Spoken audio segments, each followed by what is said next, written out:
ప్రేక్షకులకందరికీ తిరిగి స్వాగతం. ప్రేమ తీరాన్ని మీరు సబ్స్క్రైబ్ చేసుకుంటారని ఆశిస్తూ ఇక హృదయ రాగం ఎపిసోడ్ 6లోకి వెళ్ళబోయే ముందు మన ఛానల్ని ఇంకా ఎవరైనా సబ్స్క్రైబ్ చేయకుంటే వెంటనే సబ్స్క్రైబ్ చేసి ఇంకా నన్ను మరింత సపోర్ట్ ఇస్తారని ఆశిస్తూ ఇక welcome back to Naveen story teller. ఇక ఇంకెందుకు ఆలస్యం, ఎపిసోడ్ 6 హృదయ రాగం. చీలిన హృదయాలు రహస్యాలు బయటపడుతున్నాయి. నది ఒడ్డున గాలి చల్లగా వీస్తోంది. సూర్యుడు కొండల వెనుక మరుగుతున్నాడు. అయితే ప్రియ చేతిలోని ఫైల్ ఆమె వేళ్ల మధ్య వణుకుతోంది.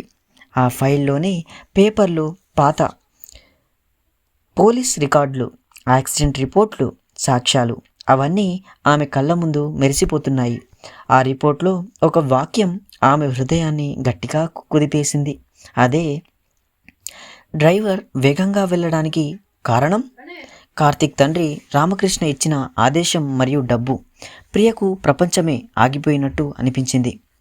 ఆమె కళ్ళు కార్తీక్ వైపు తిరిగాయి. అతని ముఖం భయంతో, అలాగే బాధతో, పశ్చాత్తాపంతో నిండిపోయింది. ఆమె మనసులో ఒక భారీ తుఫాను మొదలైంది. కార్తీక్, నీ తండ్రి నా తల్లిదండ్రులను చంపాడా? నా జీవితాన్ని నాశనం చేశాడా? నువ్వు ఇదంతా తెలిసి కూడా నన్ను ప్రేమించావా అని ఆమె మనసు గట్టిగా అరిచింది. ఆమె కళ్ళల్లో కన్నీళ్ళు పారాయి. ఆమె ఒక్క అడుగు వెనక్కి వేసింది. కార్తీక్ ఆమె చేయి పట్టుకోవాలనుకున్నాడు, కానీ ఆమె చేయి దూరమైంది. ఆమె ముఖంలో నమ్మకం కోల్పోయిన భావం స్పష్టంగా కనిపించింది. స్నేహ దూరంగా నిలబడి ఆ దృశ్యాన్ని చూస్తుంది. ఆమె ముఖంలో విజయం నవ్వు కనిపించింది, కానీ ఆ నవ్వు ఎక్కువసేపు నిలవలేదు. ఆమె మనసులో ఒక చిన్న బాధ మొదలైంది. ప్రియా, నేను నిన్ను బాధ పెట్టాలనుకోలేదు. నా పగ కార్తీక్ మీదే, కానీ ఇప్పుడు నీ హృదయం కూడా బద్దలవుతుంది. నేను ఏమి చేశాను అని ఆమె తనలో తాను అనుకుంది. ఆమె పగ ఇప్పుడు తనను తానే కుదిపేస్తోంది. ఆమె ఒంటరిగా నడిచి వెళ్ళిపోయింది. ఆమె అడుగులు భారంగా ఉన్నాయి. ప్రియ ఇంటికి తిరిగి వచ్చింది. ఆమె తల్లి లక్ష్మి ఆమెను చూసి గుండెల్లో దడుక్కుంది. ప్రియ లోపలికి వెళ్ళి గది తలుపులు మూసేసింది. ఆమె బెడ్ మీద కూర్చుని కన్నీళ్లు పార్చుకుంటుంది. అమ్మా, నా జీవితం ఎందుకు ఇలా అయ్యింది? నాకు సోదరి ఉంది, కానీ ఆ సోదరి పగతో నిండిపోయింది. కార్తీక్ నన్ను ప్రేమిస్తున్నాడు, కానీ అతని తండ్రి నా తల్లిదండ్రులను చంపాడు.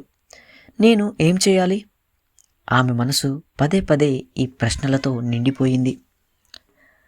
ఆమె గుండె బాధతో బరువెక్కింది. ఆమె చిన్నప్పుడు కలలు కనేది. అవే ఒక సంతోషమైన కుటుంబం, అలాగే ప్రేమికుడు, శాంతి.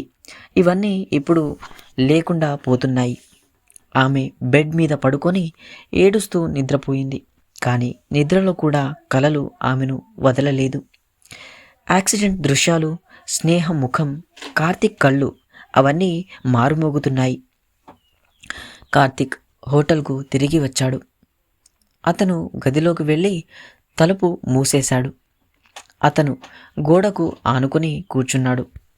అతని కళ్ళల్లో కన్నీళ్లు వచ్చాయి. ప్రియా, నేను నీకు ఏమి చెప్పాలి? నా తండ్రి తప్పు నీ జీవితాన్ని నాశనం చేసింది. నేను దాన్ని ఎప్పుడూ దాచను, కానీ ఇప్పుడు అది బయటపడింది. నువ్వు నన్ను వదిలేస్తావా? నా ప్రేమ నీకు బాధేనా? అతని మనసు బాధతో నిండిపోయింది. అతను తన తండ్రిని ఫోన్ చేశాడు. గొంతు వణికింది. అతను తప్పు ఒప్పుకున్నాడు. కార్తీక్, ఆ రోజు నేను తప్పు చేశాను.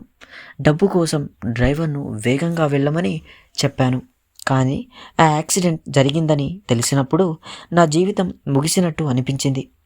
నేను దాన్ని దాచాను, నిన్ను రక్షించడానికి అని తండ్రి బాధతో చెప్పాడు. కార్తీక్ కన్నీళ్లతో ఫోన్ కట్ చేశాడు. అతని మనసు ఇప్పుడు 2 మార్గాల్లో చిక్కుకుంది. తండ్రిని క్షమించాలా? ప్రియను కాపాడాలా? స్నేహ ఒంటరిగా నడుస్తుంది. ఆమె మనసులో విజయం ఉంది, కానీ ఆ విజయం బాధతో కలిసి ఉంది. ఆమె ప్రియను బాధ పెట్టాలనుకోలేదు, కానీ కార్తిక్ మీద ఆమె పగ ఇంకా మిగిలే ఉంది. ఆమె ఒక చిన్న బెంచ్ మీద కూర్చుని ఆకాశాన్ని చూస్తుంది. ప్రియా, నువ్వు నా చిన్న సోదరి. నేను నిన్ను రక్షించాలనుకున్నాను, కానీ ఇప్పుడు నేనే నిన్ను బాధ పెట్టాను. కార్తీక్, నువ్వు నన్ను మరిచిపోయావు. నా ప్రేమ నీకు ఏమాత్రం విలువ లేదా? ఆమె కన్నీళ్లు పారాయి. అయితే ఆమె మనసు ఇప్పుడు పగ మరియు ప్రేమ మధ్య చిక్కుకుంది. ఆమె ఒక కొత్త నిర్ణయం తీసుకుంది. తన పగను వదిలేసి ప్రియను సంతోషపరచాలని. మరుసటి రోజు ఉదయం ప్రియ ఒంటరిగా నది ఒడ్డునకు వచ్చింది. ఆమె కూర్చుని ఆలోచిస్తుంది. ఆమె మనసులో కార్తీక్ గురించి ఆలోచనలు తిరుగుతున్నాయి. ఆమె అతన్ని ప్రేమిస్తోంది, కానీ ఆ రహస్యం ఆమెను బాధ పెడుతుంది. అప్పుడే స్నేహ వచ్చింది. ఆమె ప్రియ పక్కన కూర్చుంది. ఇద్దరు మాట్లాడుకున్నారు. స్నేహ తన పగ గురించి చెప్పింది, కార్తీక్ తండ్రి తప్పు గురించి, తన బాధ గురించి. ప్రియ కన్నీళ్లతో విన్నది. ఆమె స్నేహను గట్టిగా కౌగిలించుకుంది. అక్క, నేను నిన్ను వదలను, మనం కలిసి ఉండాలి అని ప్రియ చెప్పింది. స్నేహ కళ్ళు తడిశాయి. ఆమె పగ మెల్లగా కరిగిపోతుంది. కార్తీక్ తన తండ్రిని కలిశాడు. తండ్రి బాధతో తప్పు ఒప్పుకున్నాడు. కార్తీక్ కన్నీళ్లతో తండ్రిని క్షమించాడు. అతను ప్రియను కలవడానికి వెళ్ళాడు. ప్రియ అతన్ని చూసి నిలబడింది. ఆమె మనసులో ఇంకా బాధ ఉంది, కానీ ప్రేమ కూడా ఉంది. కార్తీక్ ఆమె ముందు మోకరిల్లాడు. ప్రియా, నా తండ్రి తప్పు చేశాడు. నేను దాన్ని దాచాను, కానీ నేను నిన్ను నిజంగా ప్రేమిస్తున్నాను. నన్ను క్షమించు అని అతను బతిమలాడాడు. ప్రియ కన్నీళ్లతో అతన్ని లేపింది. కార్తిక్, నేను నిన్ను ప్రేమిస్తున్నాను, కానీ మన మధ్య ఈ రహస్యాలు ఉండకూడదు. మనం కలిసి ముందుకు వెళ్దాం అని ఆమె చెప్పింది. ఇద్దరూ ఒకరినొకరు కౌగిలించుకున్నారు. స్నేహ దూరంగా నిలబడి ఈ దృశ్యాన్ని చూస్తోంది. ఆమె మనసు ఇప్పుడు శాంతపడింది. ఆమె పగ ముగిసింది. ఆమె మెల్లగా నవ్వింది. సంతోషంతో కూడిన నవ్వు అది. ఇక ఈ ఎపిసోడ్ ముగుస్తుంది. తర్వాత ఏం జరగబోతుంది? ప్రియా, కార్తిక్, స్నేహ ముగ్గురు కలిసి ఉంటారా? గత రహస్యాలు పూర్తిగా ముగుస్తాయా, లేక ఇంకేదైనా ట్విస్ట్ ఉందా? నెక్స్ట్ ఎపిసోడ్లో మరిన్ని భావోద్వేగాలు మరియు సంతోషకరమైన మలుపులతో కూడి ఉంటుంది. తర్వాత ఎపిసోడ్ కోసం వేచి ఉండండి. So friends, thanks for watching. Please subscribe to my channel. మరిన్ని సపోర్ట్స్ మీ దగ్గర నుండి ఆశిస్తున్నాను. ఇక సెలవు తీసుకుంటూ మరో కొత్త ఎపిసోడ్తో కాకుండా హృదయ రాగం 7తో మళ్ళీ తిరిగి వస్తాను. బాయ్.